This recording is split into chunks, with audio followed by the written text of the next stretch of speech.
क्या एक माँ सचमुच सिर्फ त्याग करने के लिए ही पैदा होती है? क्या हो अगर उस माँ को एक दिन एहसास हो कि जिन लोगों के लिए उसने अपनी जान कुर्बान की वही उसके सबसे बड़े दुश्मन बन गए हैं। आज की कहानी में हम देखेंगे प्यार, विश्वासघात और एक माँ के संघर्ष की कहानी।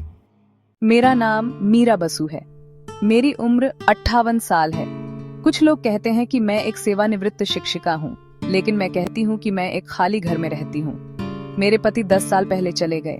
मैंने अपनी बेटी की परवरिश करते हुए अपने हर सपने और हर ख्वाहिश को चकनाचूर कर दिया है। मातृत्व का मतलब त्याग है, ऐसा मैंने सोचा था, लेकिन आजकल ऐसा लगता है कि शायद त्याग का मतलब अकेलापन है। डायरी के पन्नों पर नाम आज भी जिंदा है, अरिंदम। उसके कॉलेज जीवन का पहला प्यार, उसके दिन की मुस्कान, उस दिन का वादा। मीरा, मैं तुम्हारे लिए एक घर बनाऊंगा जहाँ सिर्फ तुम और मैं रहोगे। लेकिन समय किसी के लिए नहीं रुकता। मैंने जिम्मेदारी के नाम पर उसे छोड़ दिया। आज उस फैसले का बोझ मैं अकेले उठा रही हूँ। इन 4 दीवारों के भीतर सिर्फ मेरी सांसें और यादें हैं। मैंने कभी नहीं सोचा था कि माँ बनना भी इतना खालीपन महसूस करा सकता है। माँ, क्या आप कल आएंगी? कुछ जरूरी काम है। कल मेरी जिंदगी की दिशा बदल देगा। अगली सुबह मेरे दिल में एक अजीब सी उम्मीद थी। सोचा शायद रीमा के पास कोई अच्छी खबर होगी, कोई नई नौकरी, या शायद मेरे पोते की कोई सफलता। मेरे भीतर एक उजाला सा था, पर मैं नहीं जानती थी वो उजाला बहुत जल्दी बुझ जाएगा।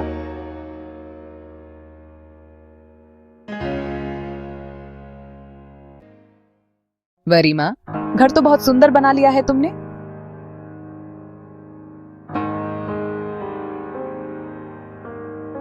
इस घर की हर ईंट में, हर रंग में मेरी मेहनत, मेरा त्याग छिपा है। फिर भी आज इस घर में मैं अपने आप को अजनबी सा महसूस कर रही थी। माँ, हमें आपसे एक बात करनी है। हम चाहते हैं कि ये फ्लैट हमारे नाम हो जाए।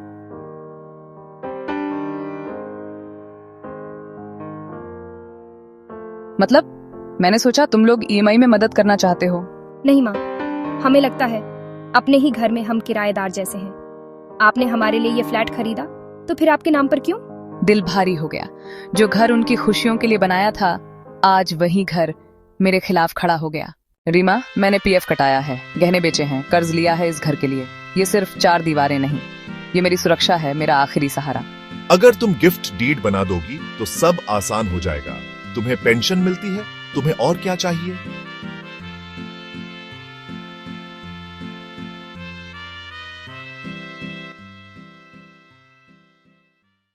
सब तैयार है माँ, बस तुम्हारे हस्ताक्षर चाहिए।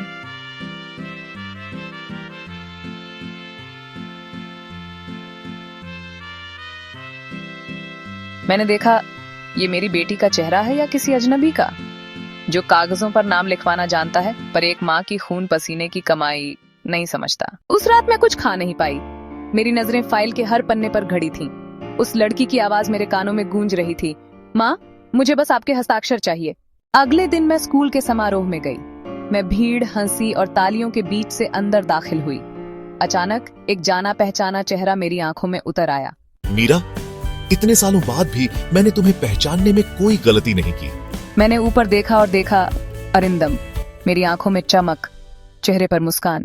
हम दोनों बाहर एक बेंच पर बैठे थे। मीरा, तुमने अपना जीवन कैसे बिताया?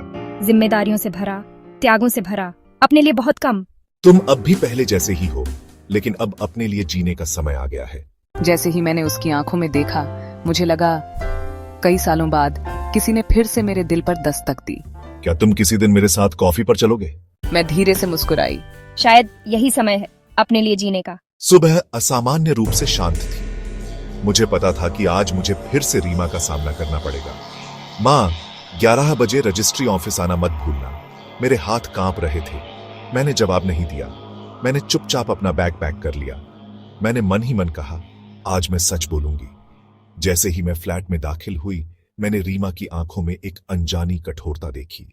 अर्नव ने मेज पर फाइलें सजा दी थीं। माँ, अब और देर मत करो, हस्ताक्षर कर दो। नहीं रीमा, मैं यह घर तुम्हारे नाम पर नहीं बनाऊंगी। ये मेरी आखिरी उम्मीद है। मेरा आत्मसम्मान। अगर आप ईएमआई बंद कर देंगे तो बैंक दरवाजे पर आ जाएगा, फिर बाद में बच्चे सड़कों पर आ जाएंगे। क्या आप यही चाहते हैं?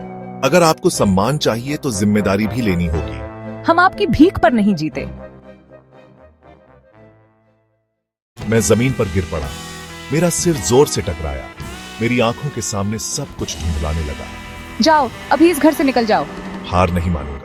आज से प्रतिरोध ही मेरी भाषा है। मुझे लगा था कि सब खत्म हो गया, लेकिन अंधेरे के भीतर से भी एक नई रोशनी मुझे बुला रही थी। मीरा, तुम अकेली क्यों लड़ रही हो?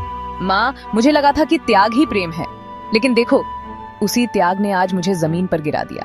अब खुद को ढूंढने का समय आ गया है।